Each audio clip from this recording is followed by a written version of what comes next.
Bienvenidos a Terreno Liberado. Berenjena Solar, Gerardo Rodríguez. Comenzamos.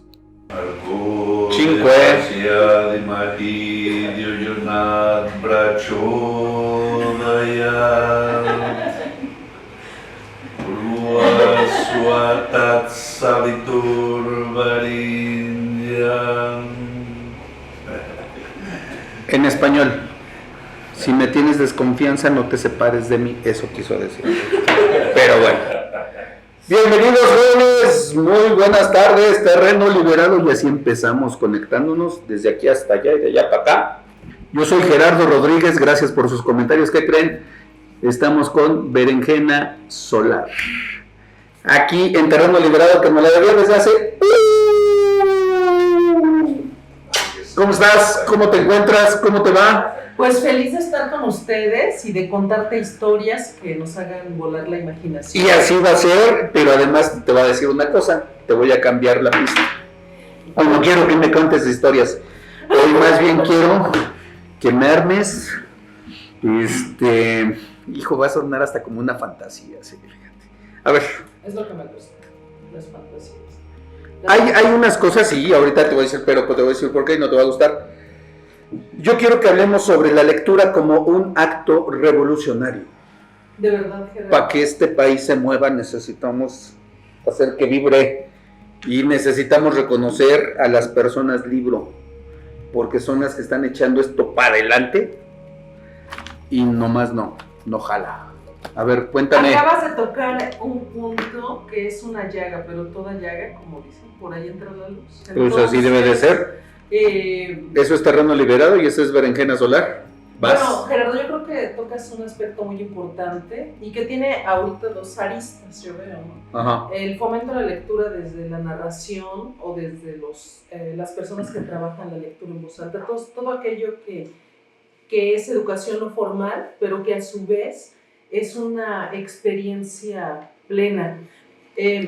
Yo saludo a todos los compañeros y amigos que estamos en el trabajo de Secretaría de Cultura, con sus libroclubs, incluso no desde lo institucional, sino que desde su casa, personas que desde su propia vivencia ceden su vida para enamorar calles, colonias, espacios, cerros, con los libros. Si es que tú has enamorado a calles, colonias y demás con los libros y con lo que nos has venido a decir aquí.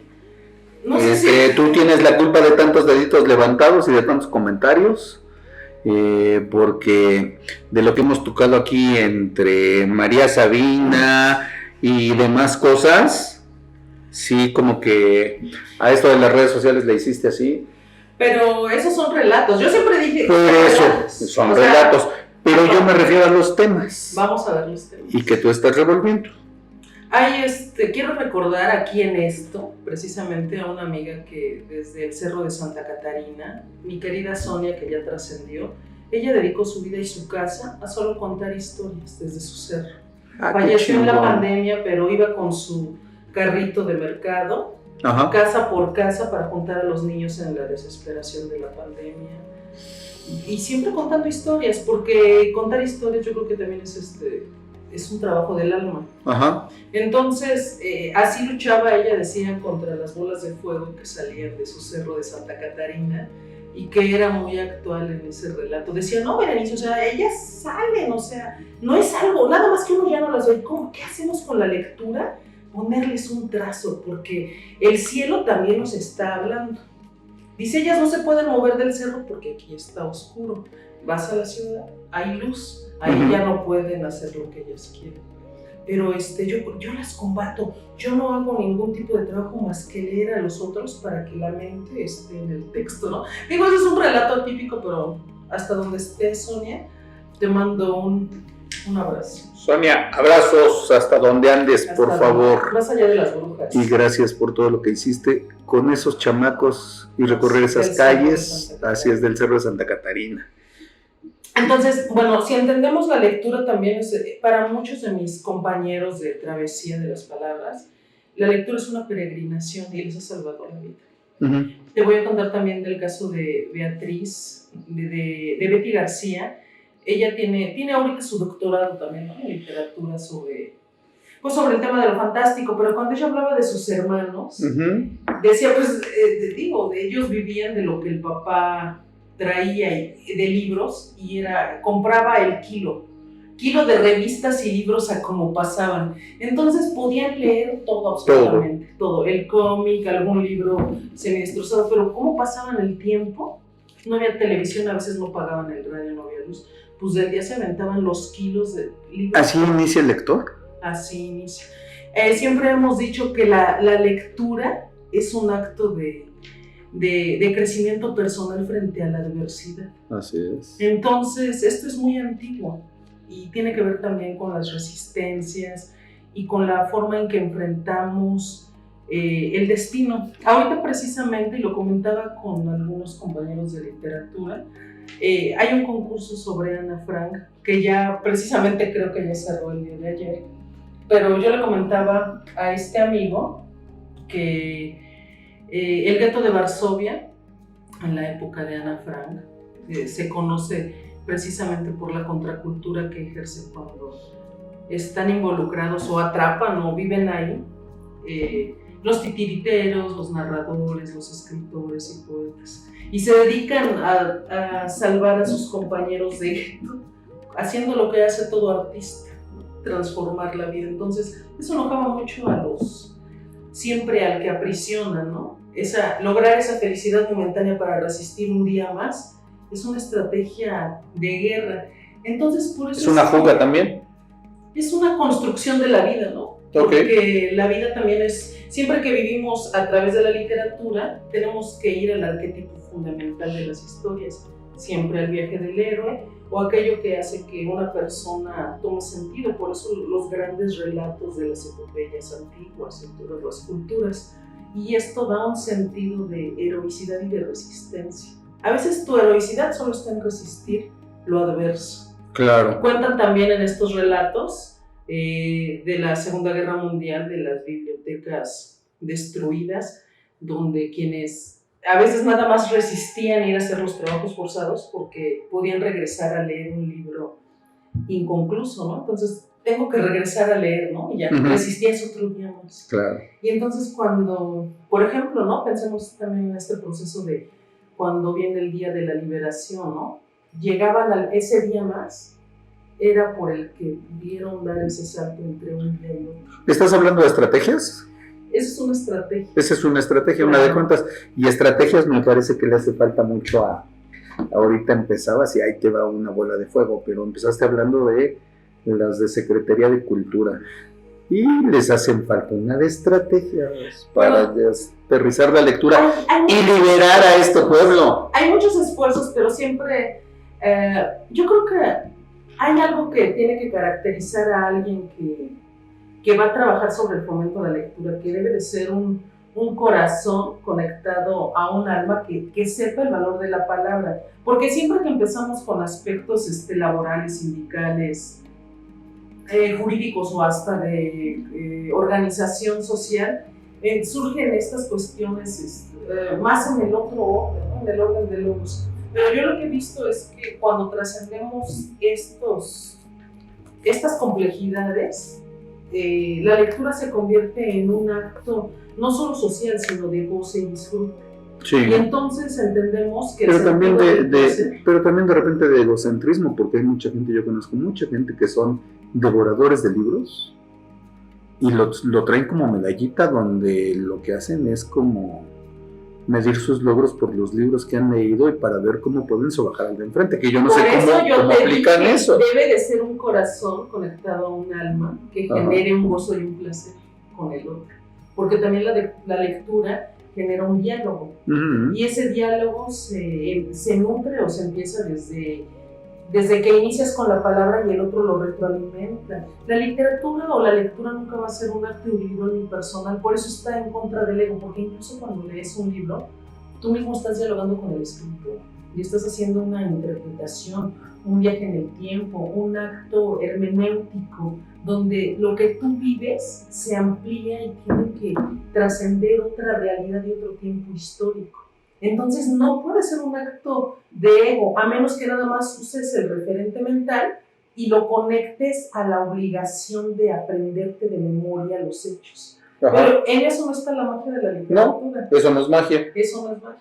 La literatura, por eso los narradores, bueno, ya hablamos del reino de los narradores, Ajá. que hay muchos y que bueno, yo también conozco a mis compañeras que trabajan en las calles o en centros de niños que tienen otras capacidades o lugares con otras situaciones, donde lo que hace el día es el relato, ¿no? Donde empiezas a través de épocas históricas, como la Edad Media, como esta cuestión de la lectura de los romances, de los poemas, de las grandes epopeyas, desde la Ilíada, la Odisea, desde el teatro, y ellos empiezan a través de eso a narrar su propia historia, porque no hay edad para iniciar con una voz lectora, y entonces eso los hermana con los otros. Ya no hay un maestro que te esté calificando, simplemente empiezan a comprender, a tomar sentido sobre el arquetipo del héroe, y también a partir de eso hay otros ejercicios, no desde la educación como la creación de una biografía personal, que es otra estrategia, pero ya cuando empiezas a contar la vida propia, ya hace espejo con un autor. Eso también lo trabajaba y lo decía Gabriel García Márquez, ¿no? Y tú sabes entonces ya que tu vida tiene otra forma de construir lo que vas viviendo, que no es nada más la carga, ¿no? A veces hay mucha carga o culpa en la forma en que uno construye su historia, porque es lo que te han dicho tu propia familia y porque no tenías manera de confrontar el hecho personal con los relatos. Así es. Y entonces, cuando hay esa apertura, claro que va a haber una forma de narración. O sea, un acto de empoderamiento es leer y escribir, es un acto de poder íntegro, o sea, te da conciencia de cómo tú te puedes traducir a ti mismo.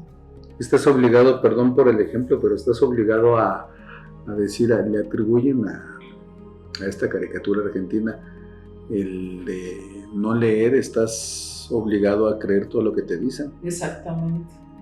Es una deconstrucción, y tú y yo lo sabes. Entonces, ahora sí entramos al otro reino, al de la educación formal.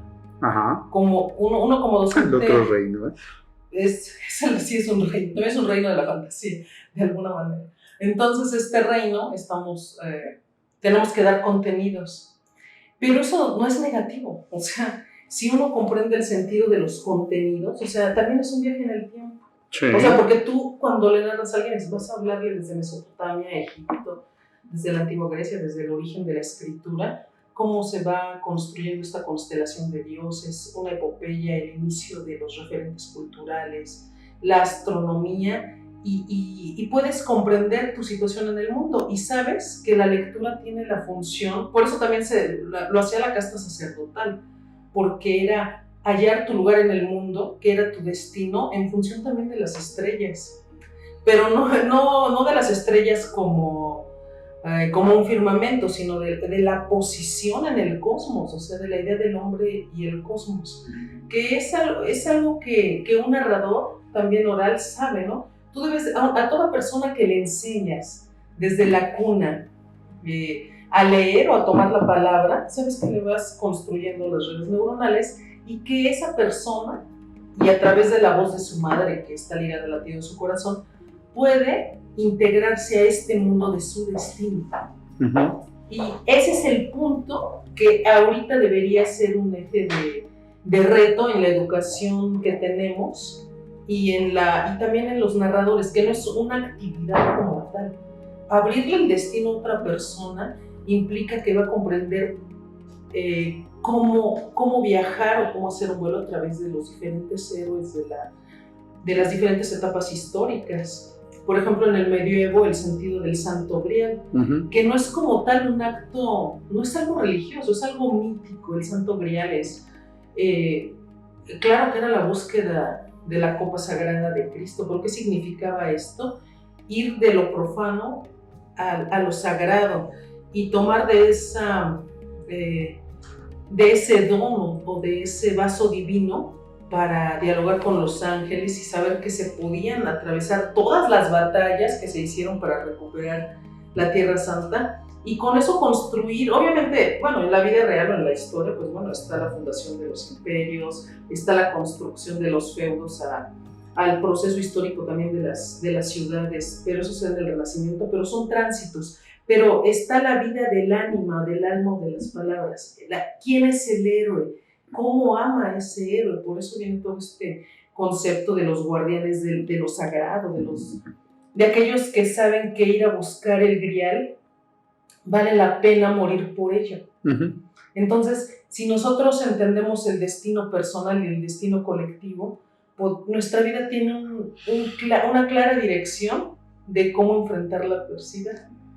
Y eso lo saben también los jóvenes. Cuando les cuentas estos relatos, debe de sentirse esa emoción de que su vida...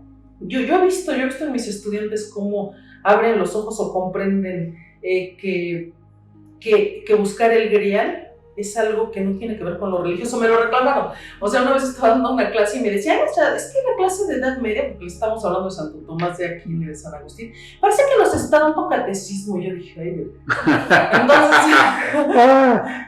dije, a ver, estamos hablando de un periodo histórico y de un proceso que en la literatura se va construyendo para entender una cosmovisión de lo sagrado y lo profano, de cómo estaba, de un paradigma del cosmos. Así es. Pero sea verdad o mentira, también es cómo se construyen los argumentos y entender que este mundo de Dios también es una búsqueda de un tema del alma.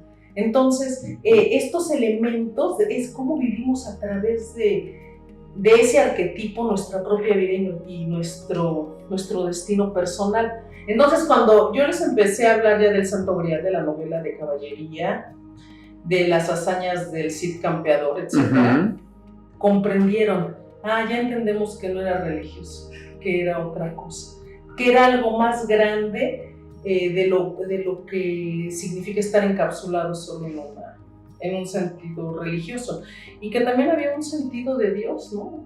Cuando hablamos ya de la Divina Comedia, y de ese tránsito hacia los niveles del inframundo y de lo sagrado. Entonces, eso también va a dar pie al Renacimiento. Nosotros tenemos que hablar también ahorita que pasó todo lo de la pandemia, yo creo que tomó importancia el tema del inframundo como muerte e infierno. Yo creo que el colectivo debe asumir estos tránsitos históricos para dar un nuevo concepto de aquello que es desgarrador o que no puede enfrentarse. Y yo pienso que el sentido de la muerte cobró un alto precio precisamente porque había mucha frivolidad en la forma en que enfrentábamos la vida diaria. Y bueno, sobre estos temas, ¿por qué la escuela y los narradores debemos enfrentar estos conceptos? Porque es con lo que vamos a atravesar la vida diaria, la vida con problemas insalvables que dicen los maestros que no se pueden recobrar, ¿no? Como decía mi compañero de academia, que se hable del narcotráfico es ¿qué hay en las casas? Abandono, ¿cuál soledad, es el tema? El vacío. ¿Dónde estés? ¿Cómo se va a llenar este vacío existencial? ¿Con qué le haces frente? Yo estoy seguro, cuando yo dialogo con mis estudiantes y hablamos de la Divina Comedia, hay una apertura muy grande a comprender esta cuestión de los niveles del infierno, de cómo está construido el relato respecto de Grecia, porque muchos de los personajes precisamente forman parte de la mitología griega y de personajes históricos, y de cómo se va hilando este mundo hacia el subsuelo o hacia las entrañas del dolor humano. Uh-huh. Y yo sé, ¿no? Ellos me dicen, es que yo ya no entiendo para mí no existe el concepto de pecado. O sea, pero no es eso, sino cómo construyen conceptos con los que dicen vivir y cómo hacen frente al destejido que se vive actualmente en las familias. Y ellos solos, yo no tengo propiamente que aleccionarlos en nada, sino simplemente en una forma en que ellos puedan dialogar y hablar de aquello que ya está en la sociedad pasado de moda. Uh-huh. ¿no? ¿Qué es pasado de moda? Pues hablar del alma, del infierno, de lo divino. Por eso me decían mis estudiantes, es que ya parece catecismo mayor. Pero es que también te lo hacen como una forma de reclamo a su familia. Claro. Sí, claro. Sí, porque mientras más alejado esté yo de mis costumbres familiares ante el vacío que traigo aquí adentro, o sea, lo primero que me resuena es eso, el vacío de mi familia, a lo mejor que no sé por dónde dirigirlo o por dónde estar. A lo mejor a lo primero que recurro es en momentos de mucho estrés, de mucha presión, recurro a las redes sociales, a la religión. Y yo como joven, lo último que quiero ver es esa angustia en mi salón de clases. Por eso te digo que... Es posible. Por eso te digo que te dicen, ya parece catecismo a manera de reclamo, no contigo, sino con lo que están viviendo en su casa. Pero después que se lo traen, ¿no? El giro de lo religioso que es, repite, nada más vamos a hacer esto, pero de pronto comprender la Edad Media, que tiene casi 1000 años, ¿no? Comprender el proceso de cómo se construye lo sagrado y lo profano. Al margen de la Edad Media, ahorita tenemos la obligación de construir aspectos. Y cuéntanos, porque luego cuando se dan cuenta de todo ese simbolismo que todavía hasta la fecha existe de esos 1000 años o demás, y que no saben que lo tienen ahí a la vuelta de la esquina, ¿no? Siempre, yo creo que debemos como docentes también decir, la vida es un río, y hay vasos comunicantes, y estos vasos es la cultura y la lectura desde hace 3000 años, y a través de ese río vamos a navegar la vida. No podemos vivirla a través del pantano del abandono de los padres, de la situación política, de la situación económica. Eso es un pantano. Como tal, la vivencia arquetípica es precisamente navegar este río de palabras y este río de sucesos. Fíjate, Gerardo, que precisamente le mando un saludo a Tani y el gato. Tani, el gato, saludos. Ella también es una amiga narradora y precisamente ella pues tráetela. Ella también comentaba el trabajo que pasó después de la pandemia del abandono de las bibliotecas. Y ahorita un reto que tenemos todos, más que pensar en la acumulación. Un libro no es acumulación.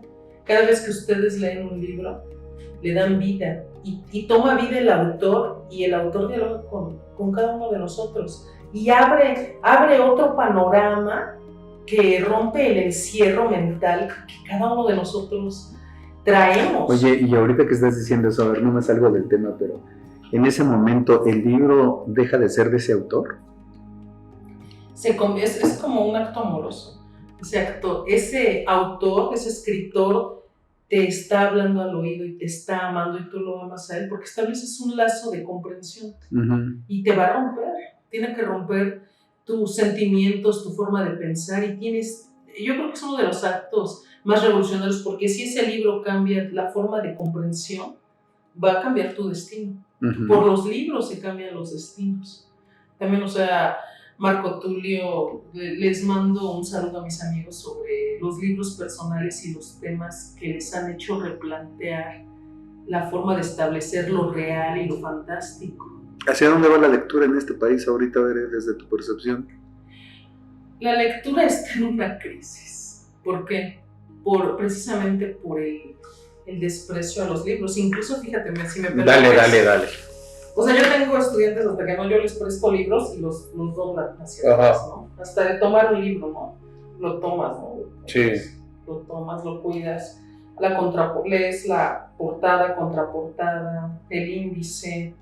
Es un dispositivo. Sí. Es un acto revolucionario tener un libro, leerlo, regresar al concepto, repensarlo, leer las notas al pie, leer la referencia de otros autores y saber que estás hablando por eso no con un autor, sino un autor o un creador como escritor, que a su vez es la suma de toda una civilización.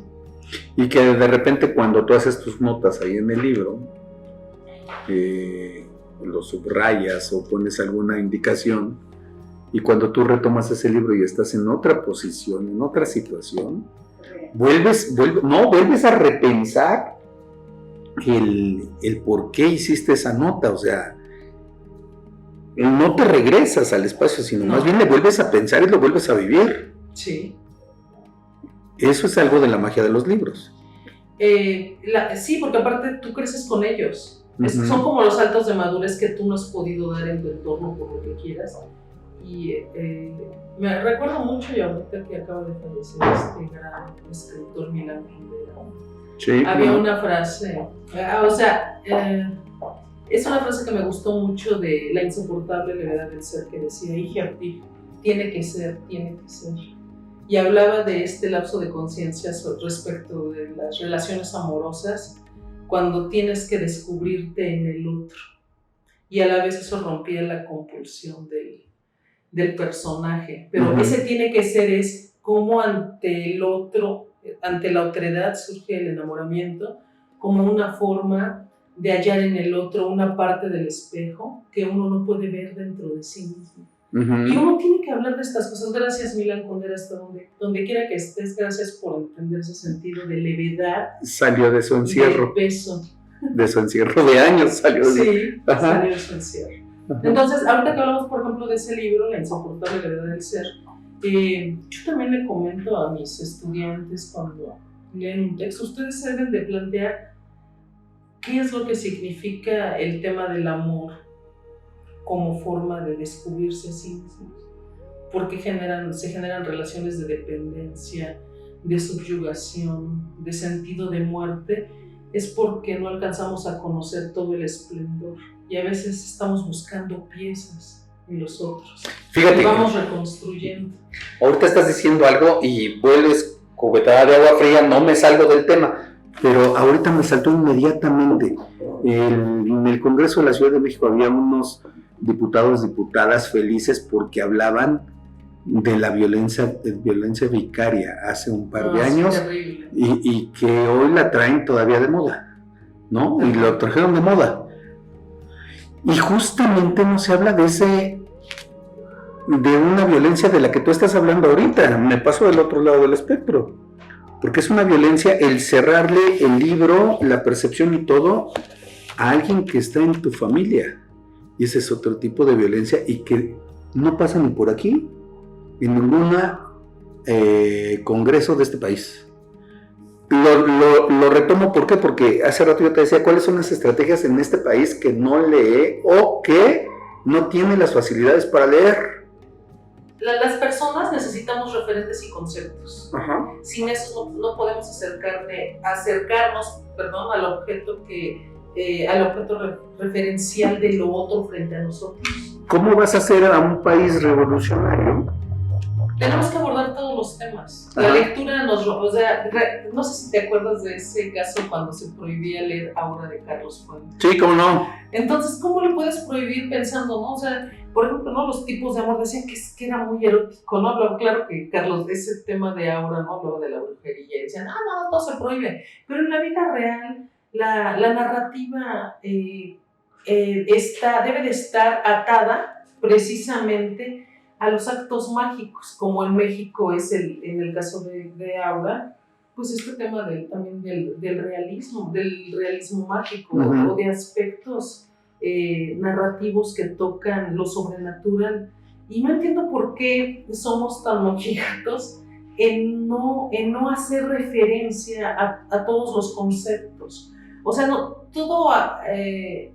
toda persona que lee, que narra y que escribe debe de asumir esta máxima, ¿no? Que dice, nada humano me es ajeno. O sea, nuestra mente debe de estar abierta a comprender cómo estamos tejidos de conceptos y que a veces se van complejizando más y más porque no pueden ser dados a la luz. Entonces, por ejemplo, ¿no? Las personas, si tú tienes aquí amarrada un acto de miedo, no vas a poder hacer frente al tema, por ejemplo, de Aura, a lo sobrenatural, a los viajes en el tiempo, al amor eterno en una rueda que vuelve una y otra vez, a la búsqueda del amor de una anciana que es Aura por Felipe, historiador, ¿no? Uno no debe de tener miedo. Si algo tiene un escritor es ir a los rincones más oscuros del alma humana y dar respuestas desde lo fantástico, desde el surrealismo, desde aquello que no tiene lógica, pero que al interior de la persona hay un tejido. Eso es lo que nosotros aspiramos. Una persona que no tiene esos referentes no va a poder dar respuesta ni a sus sueños ni a sus temores, y desde la teoría de lo fantástico sí hay respuestas, y aparte hay gozo y placer en eso. Por eso es que, si hay también otros géneros literarios en la literatura, pues las vanguardias literarias, el boom latinoamericano, o sea, en su momento fue tan profundo que revoca el poderío que tenía Europa sobre la visión de América Latina. ¿Y cuál es el gran poder? Las palabras, el realismo mágico, el cosmopolitismo, la poesía de César Vallejo, Altazor de Vicente Huidobro.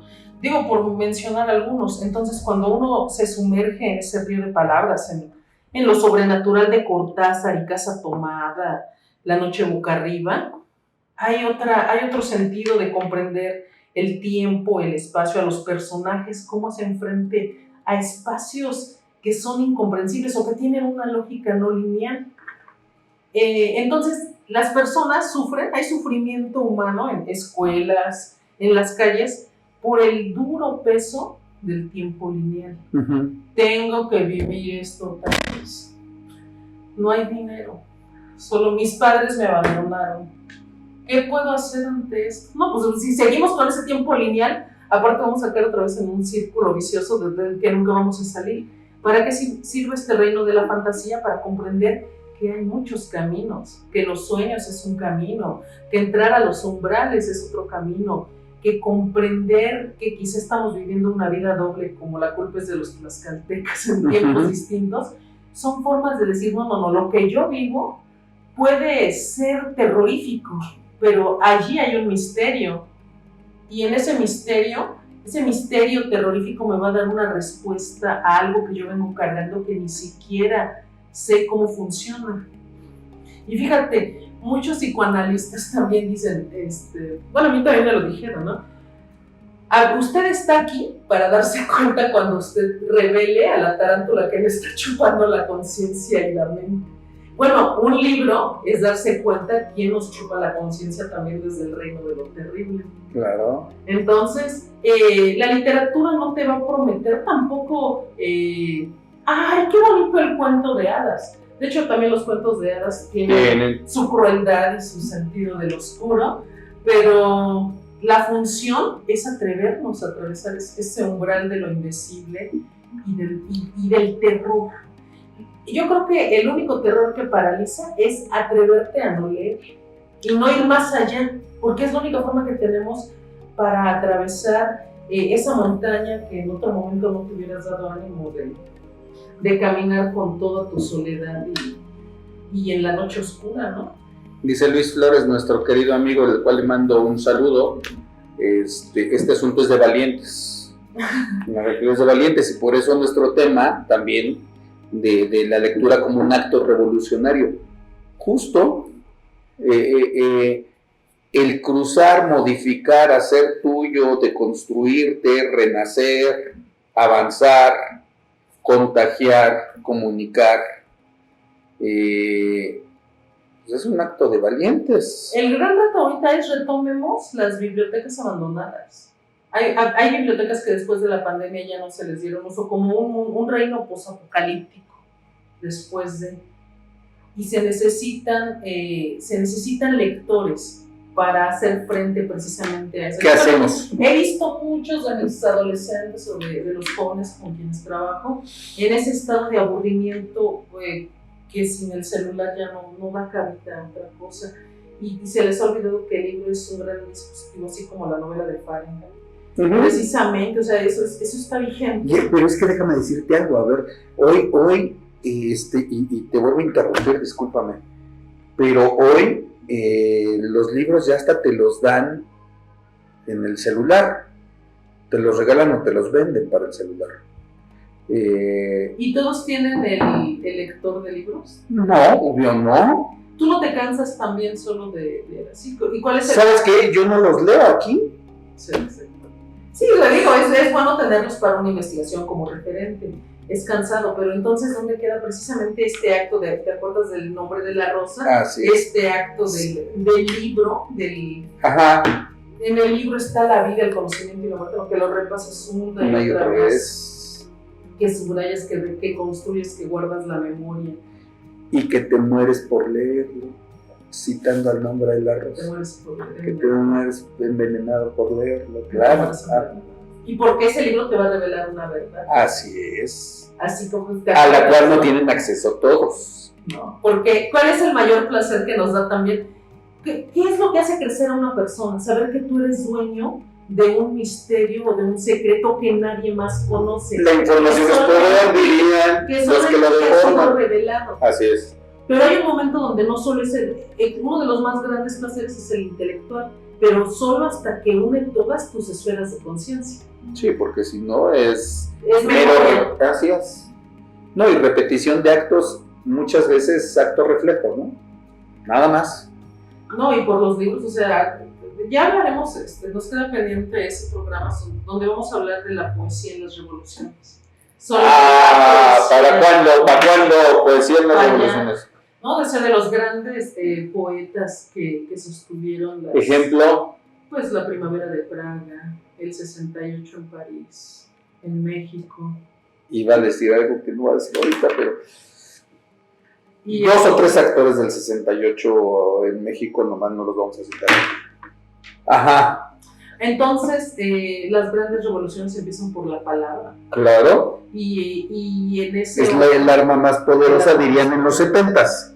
El arma más poderosa. Entonces, tú me preguntaste de los jóvenes, ¿qué les falta? Sentir que en ellos se revela el santo grial, el gran secreto con el que van a irrumpir y van a cambiar toda su realidad. Fíjate que cuando hemos dado o doy taller de escritura, incluso hacen a veces un acto tan simple como que ellos hagan su propio libro de poesía escrita, o sea, transcribir otra vez, o sea, tomar la mano, es un acto amoroso, o sea, fíjense bien, la mano que crea la tinta y el libro, y volver a escribir un verso de amor, un verso de dolor, y eso influye en su propia percepción. O sea, yo no quiero que me peguen los poemas.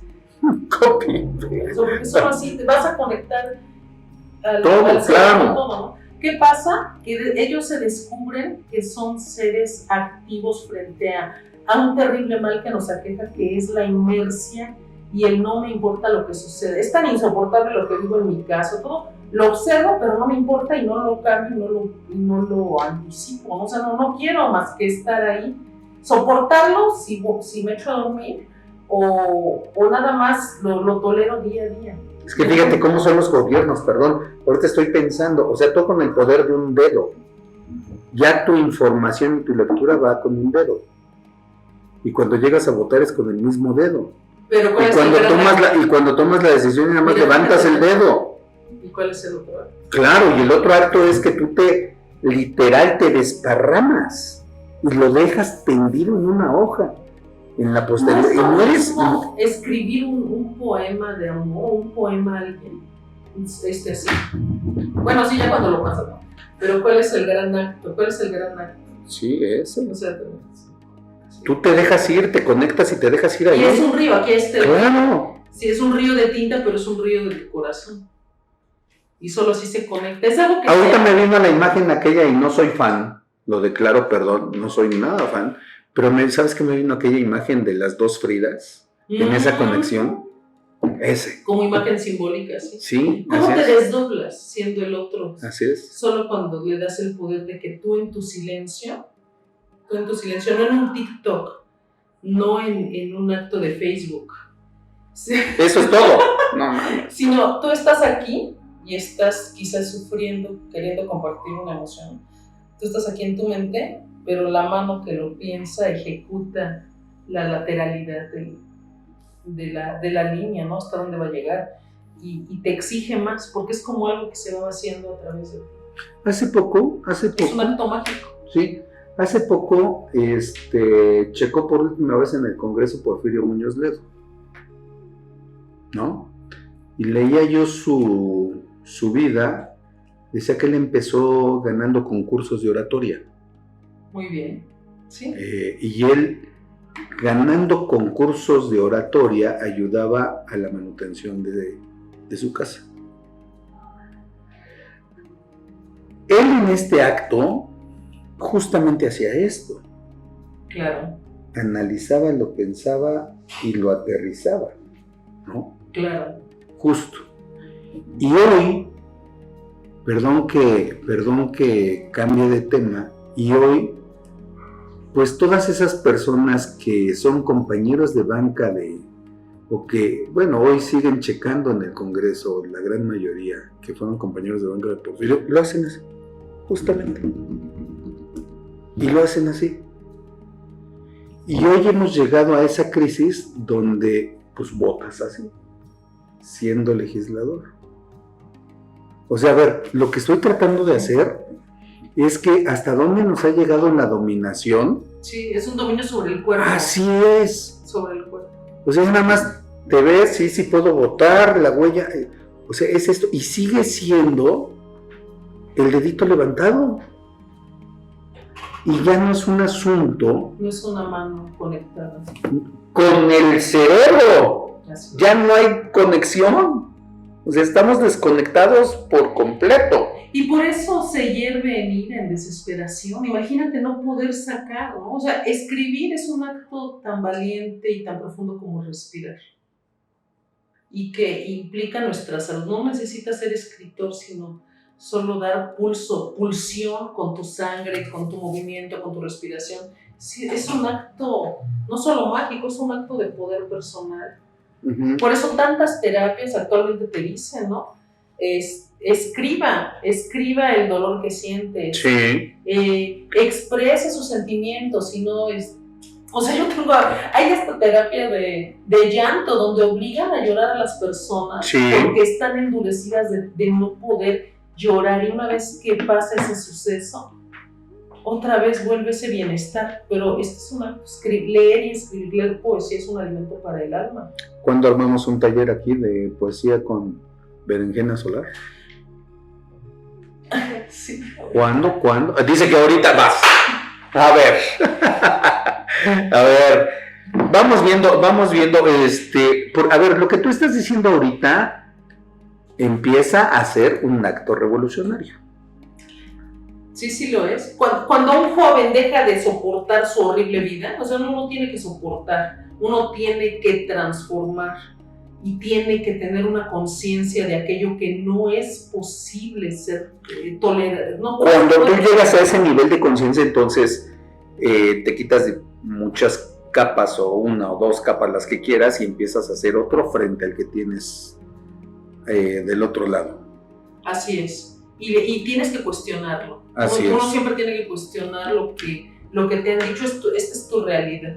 Ajá. No, yo no puedo aceptar esto. Claro. Hay muchas realidades. Esa es la literatura, desde el reino del fantástico, desde las voces críticas que te obligan a entender y explicar una emoción. Y está chida tu realidad, pero no es la mía. Y eso es lo que muchos gobiernos nos obligan, ¿no? La literatura no tiene esos límites frente a cualquier imposición, ¿no? O sea, también por eso es que también cuestionamos al poder en ese sentido. Uh-huh. Han leído, fueron a buenas escuelas, llegaron al poder de este mundo. ¿Dónde están las lecturas? Es que no hay lecturas, es una deformación de la mente para un sistema económico, de dominación y hegemonía. Todo lo contrario a la poética por la que se hicieron las grandes revoluciones. Por eso tuvimos gobiernos aquí en México, afortunadamente ya no están, y espero que ya se vayan, donde quitaron civismo, historia, la chingada. ¿Y con qué navegas? ¿Con qué navegas en esta vida? O sea, pues ellos pusieron una religión. Hay muchas formas de religiones donde... O sea, la católica, para ser precisos. Toda cuestión dogmática Todo dogma es un fin de camino. Una cerrazón. Un fin de camino. Uno tiene que dialogar con los filósofos, con el sentido existencial de cómo retroalimentar. Y ojo, aplica como dogma aquello de que estás conmigo en contra mía. Si no estás conmigo, estás en mi contra. Dices, chingo. Pues bueno, sí. Uno también, o sea, tú acabas de decir eso, no, a mí no me vas a sujetar a esas palabras. Así es. Uno tiene la capacidad con la literatura de construir nuevas formas de realidad. Siempre que hay una realidad en dicotomía, sí, no, blanco y negro, ahí no hay educación, no hay cultura, no hay vasos comunicantes con los procesos que como sujeto histórico te van a transformar. Por eso hablar también del sujeto histórico, la lectura implica que tú tienes ese poder de transformar todo, en todo alrededor. Y ahorita me estoy acordando, claro, y me estoy acordando, y perdón. Sujeto histórico, no observa, no el coche de... Activo, constructor de tu historia, sujeto activo. Tú ves violencia y dices, no, yo no voy a... Yo creo que ahí empiezan los primeros, ¿no? Yo no autorizo sobre mí esto, yo no permito, yo no voy a sujetarme a este reinado, porque lo dicen muchos, ¿no? Me acabas de regresar como, no sé, 6 años, 8 años, 12 años. Hace una década, una persona que hoy su nombre aparece en bardas, y que hasta una frase se volaba diciendo para el análisis y el comentario, decía, ¿te vas a alinear? No mames, y yo, ¿oh? Sí, claro, y yo ya está pintando su nombre en las bardas para que votes por esta persona. Te vas a alinear. Dice, ¿te vas a alinear? Pues claro que no. Nunca. Obvio, no, nunca en la vida. Te vas a alinear. ¿No? Pero desgraciadamente en este país y en este gobierno, pues alinearse, quiero decir que años después ya tu nombre aparece en las bardas y ya eres sujeto para exacto, instrumento de esa hegemonía para que tú terminas siendo la varita con la que le pegan al perrito, ¿no? O sea, pero en fin, sigue estando vigente Freire. Pues, claro que tuvo sus hierros, ¿no? Tuvo errores en cuanto a también imaginar que podía liberar solo desde una forma, pero bueno, él rompió esas barreras en su momento por dar esa construcción, ese sentido de libertad, porque sabía que no hay mayor regalo que la lectura, la libertad ¿Eso debemos hacer en las escuelas? Yo creo que siempre debemos recordar que la escuela, más que el dogma o contenido, debe de estar ese sentido del vuelo del otro. Eso es muy griego, ¿no? El vuelo de las aves. La primera dice Hesíodo, ¿no? En esta construcción del Eros que nace del globo primigenio, que las aves es hija de Eros, son hijas de Eros, de la fuerza de Eros, no de Cupido, sino del Eros, porque Eros representa el vuelo, la libertad y la libertad. Y eso, ese es el amor por los libros, el vuelo y la libertad. Y con eso los seres humanos podemos vivir. Sin vuelo y sin libertad es una cárcel en la que nosotros vamos a aprisionar aquello que no podemos ni siquiera nombrar. Por eso románticamente te dicen que nadie te corte tus alas. Una cosa son las alas y otra el vuelo. Ajá.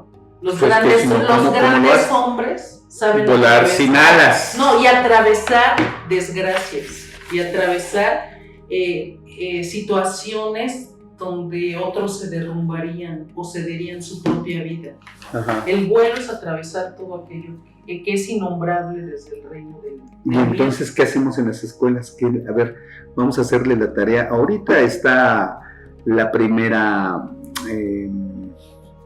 filtro para los que quieren ser parte hegemónica de este país en el 24. Yo creo que deberías convocar a una serie ¿De qué? De narradores o de personas dando curso de lectura. Yo creo que debe de ser algo tan honesto y mínimo. Igual no pensar en los grandes. A veces nos quejamos mucho, sino vamos a leerle al otro. Es un acto de amor leerle al otro. ¿Un acto revolucionario? Es un acto revolucionario. Solo leerle al otro. Que escuche, que cierre los ojos. Que tu voz se conecte con su ser interior. Y vas a ver cómo ese relato va a tener como un hilo dorado que te va a llevar a otro reino. Ya tenemos coordinadora de esos lectores revolucionarios para leerle a los otros. Que levanten la mano todos los que digan que la berenjena solar, que sí. No, tú también tienes claro.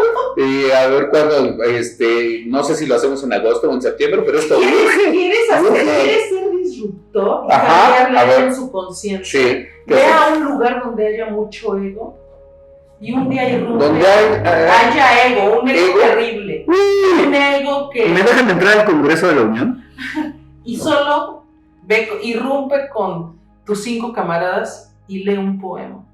¿Me dejan entrar a la mañanera? Al oído. Lee un poema de amor. Y vas a ver cómo una hebra dorada se va a aparecer y va a destruir toda esa oscuridad que ha sido, que ha permitido que todo se apelmace o que sea tan duro. Y de pronto van a descubrir que la vida tiene otra manera de ser ligera o de tener un nuevo olor a flores. Voy a sonar en contra, pero imagínate, voy a llegar a leer un poema y me van a decir, pero construimos el aeropuerto. No, se le habla al oído. Sí. Al oído. Por eso es un acto revolucionario, porque ya no escuchan. Hay tanto pleito porque no hay escucha. Ajá. Hay tanto pleito porque hay una barrera que te impide ya cualquier cosa. Sí. Por eso te digo, te reto a hacer un trabajo disruptivo. Vamos a hacerlo. Voy con mis compañeros y solamente nos aparecemos y leemos un texto a la antigua. ¿Cuándo empezamos? Un día mágico, cuando tú quieras, un día inesperado. Pero hay que prepararlo, producción. Empezamos en... ¿Cuánto tiempo necesitamos para preparar esto? 2 semanas, 3 semanas, 4 semanas. ¿Tú dinos? Sí, que sea en la siguiente luna llena. En ese día o... Pero no de... Me compré una agenda que no marca la luna llena. Vamos a ir con un poema de esos que te hacen sentir el corazón lleno de otras cosas. Y tú me dices, él es el más rufián del ego. Y le leemos, nada más leemos. Y vamos a desbaratar todas aquellas faltas de lectura de muchas personas. Ahí se ve la lectura. Y de verdad, yo digo a tus escuchas que un acto amoroso que permite este ágape o este banquete es escuchar al otro desde otra voz. Porque a veces nuestra voz también ya está corrompida. Ya solo repetimos cosas. Sí. Como loros, repetimos nuestros propios discursos, repetimos lo que ya no podemos solucionar. No, y le llamamos club de lectura o algo así a algo que va a ser repetitivo y que lleva una línea. ¿Y dónde está la sorpresa? Así es. La sorpresa solo está en los grandes mitos, en la fantasía y en los versos. Bueno, hay muchas formas, pero hay formas de... Berenjena Solar se nos quiere echar a correr porque no da fecha. No, sí, tú da fecha. Pero a ver, vamos viendo, vamos preparando para agosto. No. Sí, para agosto, pero no decimos el día porque debe de ser sorpresa. Hola, es una irrupción, debe ser una irrupción con aquella plasta de realidad que no se deja transformar. Tranquilamente, va a ser en agosto, no más adelantamos, va a ser en agosto. Y les vamos a caer en diferentes puntos de la ciudad, de esta bella ciudad. Y solo les vamos a declamar, vamos a susurrar al oído textos poéticos. Se oye... Y no sabremos cómo va a reaccionar ese cuerpo después de tanto veneno acumulado. Algo ha de romper. Imagínate, y lo va a romper, pero en serio. No sé si no, yo dije con tus camaradas. Yo solo, bueno, igual también solo, pero con tantos camaradas. Muy bien, pero bueno, mi querida Berenjena Solar, vamos cerrando. ¿Con qué cerramos? ¿Con qué cerramos? Necesitamos sus voces, únanse. Vamos a abrir un espacio donde solo nos enseñemos a leer, de verdad. Y le leerán a la persona que más tenemos abandonada, aquella a la que no le dirigimos más que ¿qué vas a comer? Ahora, ¿cómo te fue? Es como regarle con palabras a una planta, a una propia vida que va a volver a articularse. Ustedes son el sol y ellos la planta. Ese es el sentido de la lectura. Sean un sol y echen luz y agua sobre una planta, como si fuera una planta que va a germinar y va a dar flores. Así va a suceder. Así lo vamos a hacer. Así lo vamos a hacer. Pues entonces, mi querida Berenjena Solar, queda el compromiso en agosto. Vamos a caer por ahí en la Ciudad de México. Se los vamos, a lo mejor hacemos una trampita y se los ponemos una semana antes, nada más para que estén con alerta, ¿no? Sí, porque vamos a ver cuídense, porque vamos a ver cómo reaccionan ante el acto poético.